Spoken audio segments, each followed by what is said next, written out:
मेरे प्यारे छात्र छात्राओं, आप सभी का हमारे यूट्यूब चैनल विजय भाऊ क्लासेस में पवन सर आप सभी का हमारे यूट्यूब चैनल पर हार्दिक स्वागत एवं अभिनंदन है। और वीडियो अच्छा लगे और तो लाइक शेयर और सब्सक्राइब करना ना भूलें।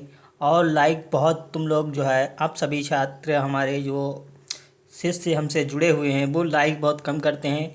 इससे हमारा मनोबल जो है कम रहता है। इस लाइक जो है ज़रूर करना।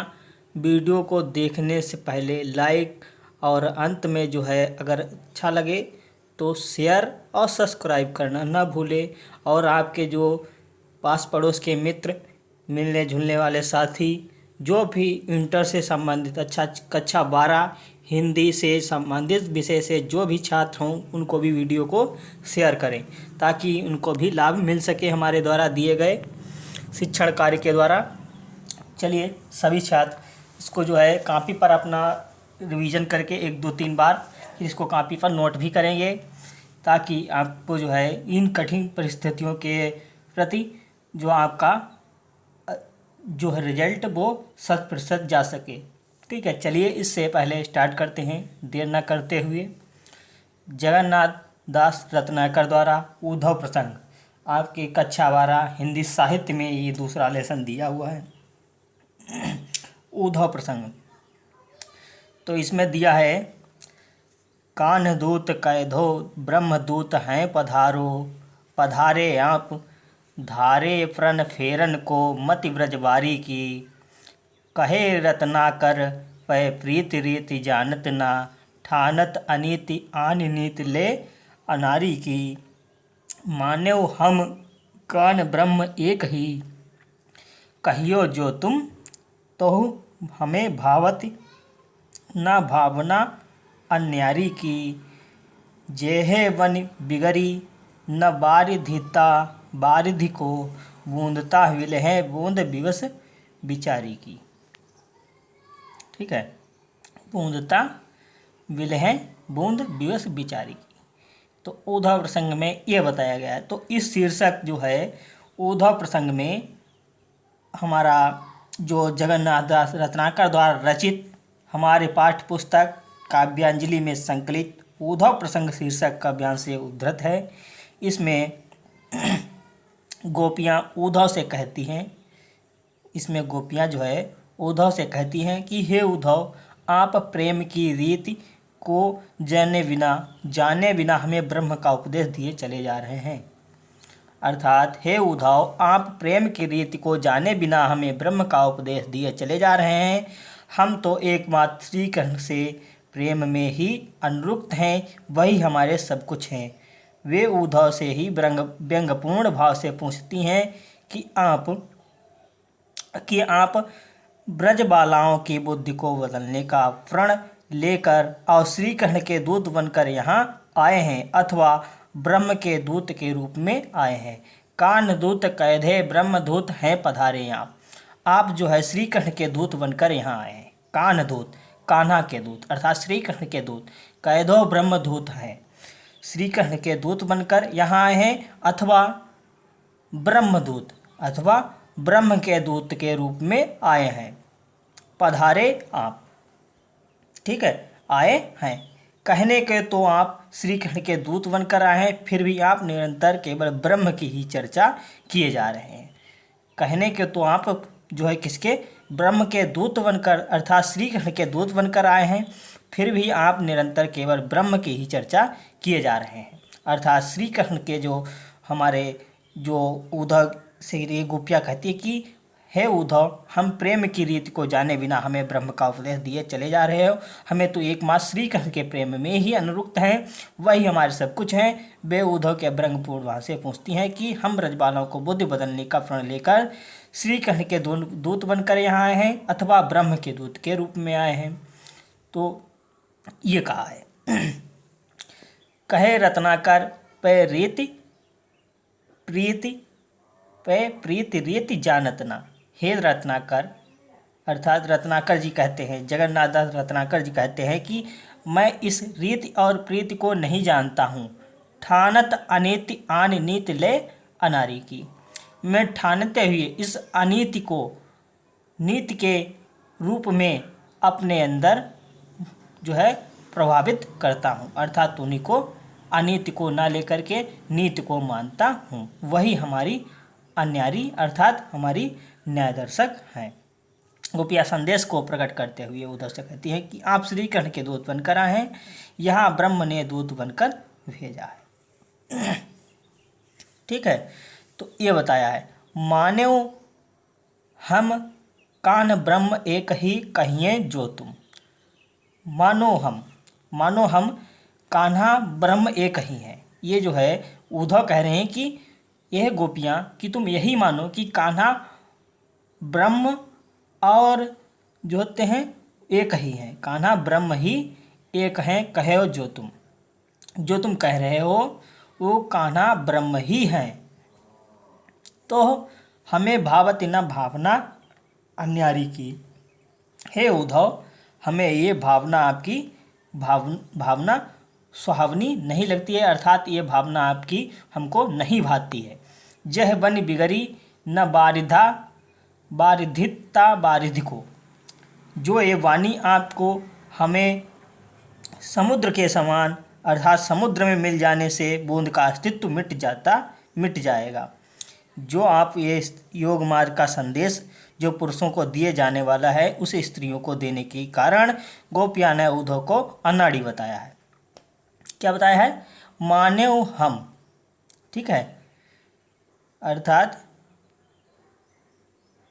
इसमें बताया मानेव हम कान्ह ब्रह्म एक ही कहियो जो तुम, तो हमें भावती न भावना अन्यारी की।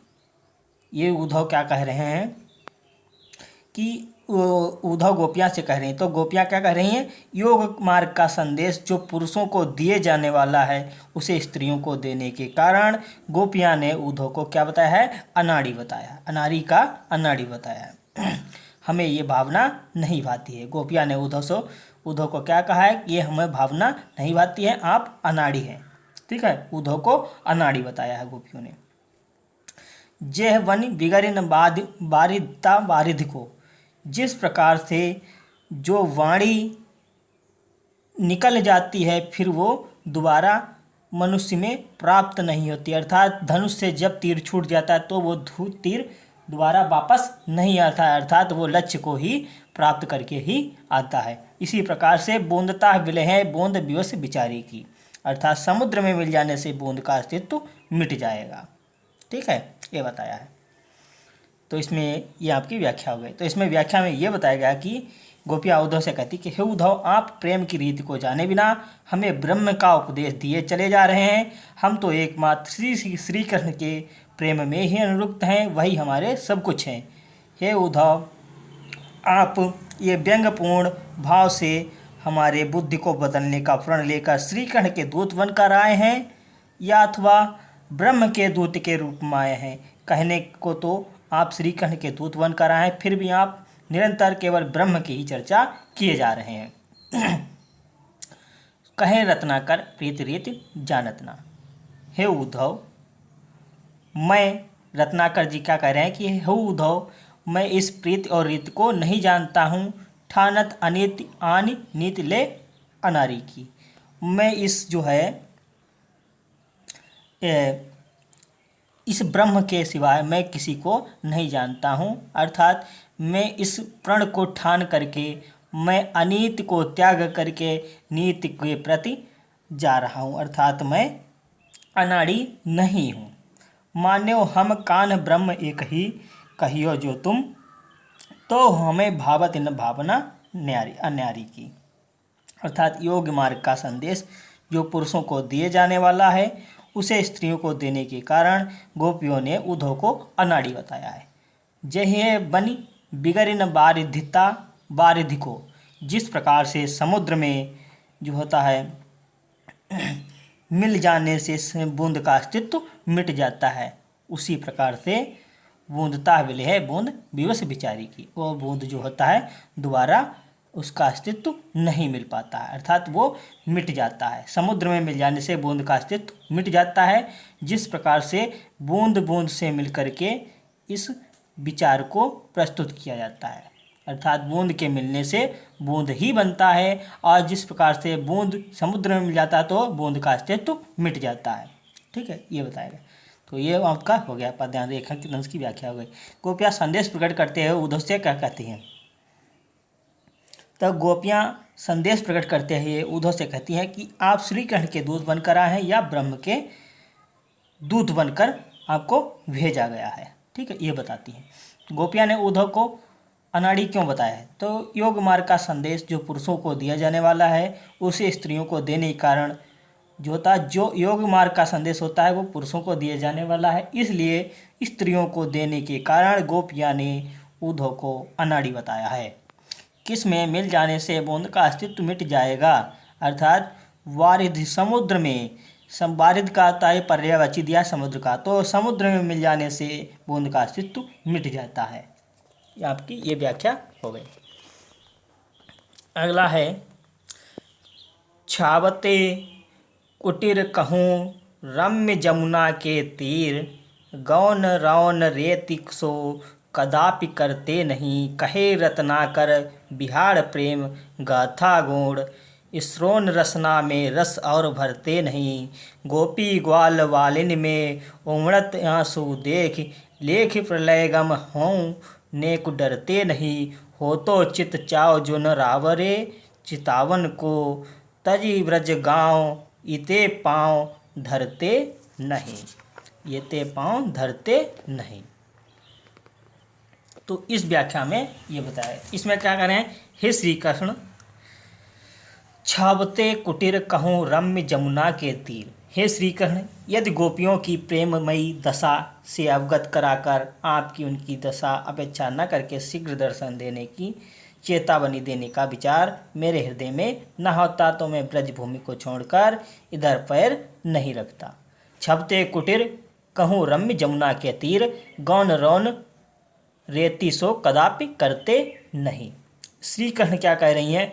श्री कृष्ण कह रहे हैं हे श्री कृष्ण, गोपियाँ क्या कह रही हैं श्री कृष्ण से? हे श्री कृष्ण, यदि गोपियों की प्रेममयी दशा से अवगत कराकर आपको अपनी अपेक्षा न करके शीघ्र दर्शन देने की चेतावनी देने का विचार मेरे हृदय में न होता तो मैं ब्रजभूमि को छोड़कर इधर पैर नहीं रखता। छबते कुटीर, ठीक है, तो इसमें बताएगा कि छबते कुटीर, इसमें जो है ब्रजभूमि इधर पैर नहीं रखता। छबते कुटीर कहूँ रम्य जमुना के तीर, वहीं कहीं यमुना के सुंदर तट पर छबते कुटीर अर्थात कुटिया डालकर, कहूँ रम्य जमुना के तीर, कहूँ जो है कुटिया डाल करके जमुना नदी के तट पर निवास करने लगता। गौन रौन रेती सो कदापि करते नहीं, अर्थात और निवास करने लगता और उस रमणी रेती को छोड़कर अन्यत्र कहीं न जाता। छबते कुटीर कहूँ रम्य जमुना के तीर, अर्थात वहीं कहीं छबते कुटीर, कुटीर का था कुटिया डालकर, छबते माने छाव कर, कहूँ रम्य जमुना के तीर, कहीं यमुना के सुंदर तट पर कुटिया डाल कर के निवास करने लगता। जमुना के तीर रम्य माने निवास करने लगता।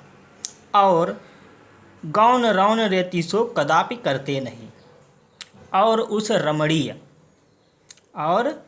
रमणी रेती को छोड़कर, अर्थात जो रेत है, रेती का जो बालू वहाँ की चमकती है वो एक सुंदर उसके मोती के समान चमकती है। इस प्रकार से उस रमणी रेती को छोड़कर अन्यत्र कहीं नहीं जाता, ये बताएगा। कहे रत्नाकर बिहार प्रेम गाथा गुण।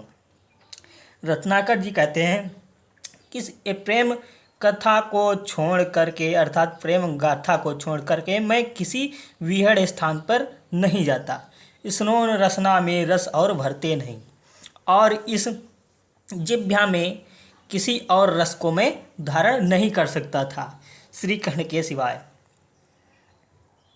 ठीक है, तो गोपी ग्वाल वालिन के उमड़त आंसू देख, अर्थात गोपियों के ग्वाल वाल के जो आंसुओं को देख करके लेख प्रलय गम हेउ नेक डरते नहीं, अर्थात हे श्री कृष्ण, आप ग्वाल वालियों के आंसुओं को उमड़ते देख करके आप प्रलय को देख करके डरते नहीं हो। तो चित चाव जो न रावण रावरे चितावन को, तज ब्रज गांव इते पव धरते नहीं। हे चित चाव जो रावणे चितावन को, हे श्री कृष्ण, आप जो होते हैं यमुना तट पर बसकर अपने कानों से प्रेम का रसपान और जीहा से उसी रस का बखान करना चाहते हैं। क्या कह रहे हैं? कहे रत्नाकर विहार प्रेम गाथा गुण, स्रोण रसना में रस और भरते नहीं। उद्धव क्या कहते हैं? अर्थात रत्नाकर जी, ठीक है, रत्नाकर जी के जरा उद्धव प्रसंग में उद्धव क्या कहते हैं कि उद्धव यमुना तट पर बसकर अर्थात विहड़ स्थान यमुना तट पर बसकर प्रेम गाथा गुण स्रोण रसना अर्थात अपने कानों से प्रेम रस का पान और जीहा से उसी रस का बखान करना चाहते हैं। गोपी ग्वाल वालिन के उमड़त आंसू देख अर्थात उद्धव ने गोपी ग्वाल वालों के अश्रु प्रवाह को प्रलय से भयंकर बताया है। उद्धव जो हैं श्री कृष्ण से जाके संदेश में क्या कहते हैं कि हे श्री कृष्ण, वहाँ के गोपियों ने ग्वाल वालों ने अश्रु प्रवाह को प्रलय को देखकर भयंकर बताया है। ठीक है, देखकर बताया है, ये उद्धव प्रसंग में आपको बताया गया है। होति चितवत चाव न रावणे चितावन को अर्थात वहाँ के जो चितचाव से जो रहने वाले वहाँ की जो चितवन नजरें थी वो ब्रजगांव इते पाँव धरते नहीं, इस पाँव धरती पर जो है पाँव रखने योग्य नहीं रह गई। वहाँ पे जो है वहाँ की ब्रजभूमि हमें काटने के समान दौड़ रही है। ठीक है, तो ये बताया गया है आपको, ये प्रसंग पूरा हुआ। इसकी प्रश्न आपको लिखाने जा रहे हैं, प्रश्न भी लिखिएगा। तो शीर्षक आपका जो होता है क्या है? शीर्षक में आपका प्रेम माधुरी उद्धव प्रसंग, ठीक है, उद्धव प्रसंग में है और कवि का नाम रत्नाकर, जगन्नाथ दास रत्नाकर के द्वारा।